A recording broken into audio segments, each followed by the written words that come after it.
আইনি জটে রাজ্যের ঘোষিত ভাতা প্রদান, এখনই কোনো টাকা দেওয়া যাবে না, এখনই কোনো টাকা দেওয়া যাবে না। প্রাথমিক পর্যবেক্ষণে রাজ্য সরকারের উদ্দেশ্যে বার্তা বিচারপতির। এসএসসির বাতিল হওয়া গ্রুপ সি এবং গ্রুপ ডি কর্মীদের সরকারি ভাতা, সরকারি কোষাগার থেকে যথাক্রমে 25,000 টাকা এবং 20,000 টাকার ভাতা ঘোষণা। এই ভাতা দেওয়ার কথা ঘোষণা করেছিলেন মুখ্যমন্ত্রী মমতা বন্দ্যোপাধ্যায়। সেই সরকারি ভাতা প্রদানে এবারে আইনি বাধা, জনস্বার্থে অর্থাৎ এই সরকারি ভাতা প্রদানে আইনি বাধা, জনস্বার্থে সরকারি টাকা দেওয়ার সুযোগ সংবিধানে আছে, কিন্তু তা সুপ্রিম কোর্টের নির্দেশের পর চাকরি খারিজ হওয়াদের জন্য কার্যকর নয়। আদালতে জানালেন আইনজীবী বিকাশ রঞ্জন ভট্টাচার্য। এ বিষয়ে আদালতে সওয়াল করেন আইনজীবী বিকাশ রঞ্জন ভট্টাচার্য। অন্যদিকে রাজ্যের তরফে এই নিয়ে সওয়াল করেছেন অ্যাডভোকেট জেনারেল, রাজ্যের অ্যাডভোকেট জেনারেল কিশোর দত্ত।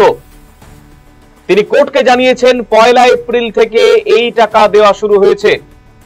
আদালতকে জানালেন রাজ্যের অ্যাডভোকেট জেনারেল কিশোর দত্ত। 20 এবং 25,000 টাকার এই অঙ্ক, এই 20 ও 25,000 টাকার অঙ্ক রাজ্য সরকার কিসের ভিত্তিতে নির্ধারণ করলো? বিচারপতি আরো প্রশ্ন করেছেন, কত সংখ্যক শিক্ষাকর্মী এই টাকা পাবেন? এছাড়াও বিচারপতি সিনহা প্রশ্ন তুলেছেন রাজ্যের উদ্দেশ্যে যে অতীতে কোন কোন ঘটনায় এই রকম আর্থিক সাহায্য দেওয়া হয়েছিল। এদিন জানতে চাইলেন, কলকাতা হাইকোর্টে জানতে চাইলেন হাইকোর্টের বিচারপতি অমৃতা সিনহা। বিচারপতি আরো প্রশ্ন তুলেছেন রাজ্যের উদ্দেশ্যে। তিনি বলছেন, যারা যারা এই টাকা পাবেন তাদের থেকে, অর্থাৎ যারা যারা এই ভাতার টাকা পাবেন সেই ভাতার টাকা প্রাপকদের থেকে রাজ্য সরকার প্রতিদানে কি পাবে?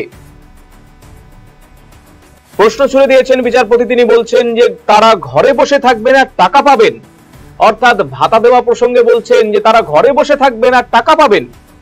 সুপ্রিম কোর্টে রিভিউ পিটিশন হতে থাকবে আর এরা টাকা পেতে থাকবেন। প্রশ্ন তুলেছেন ক্ষুব্ধ বিচারপতি অমৃতা সিনহা। রাজ্যের কাছে বিচারপতি প্রশ্ন তুলেছেন যে বেকারদের জন্য কি এই রাজ্যে এই ধরনের কোনো প্রকল্প চালু করেছে বা চালু করার কোনো কথা ভাবছে রাজ্য সরকার?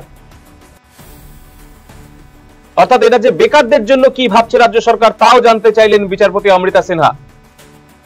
অন্যদিকে সওয়াল জবাব শেষ করার পর বিচারপতি সিনহা নির্দেশ দিয়েছেন এখনই কোনো টাকা দেওয়া যাবে না, অর্থাৎ এই যে ভাতা ঘোষণা সেই ভাতায় এখনই কোনো টাকা দেওয়া যাবে না। তবে এদিন কোনো রায় ঘোষণা করেননি বিচারপতি অমৃতা সিনহা।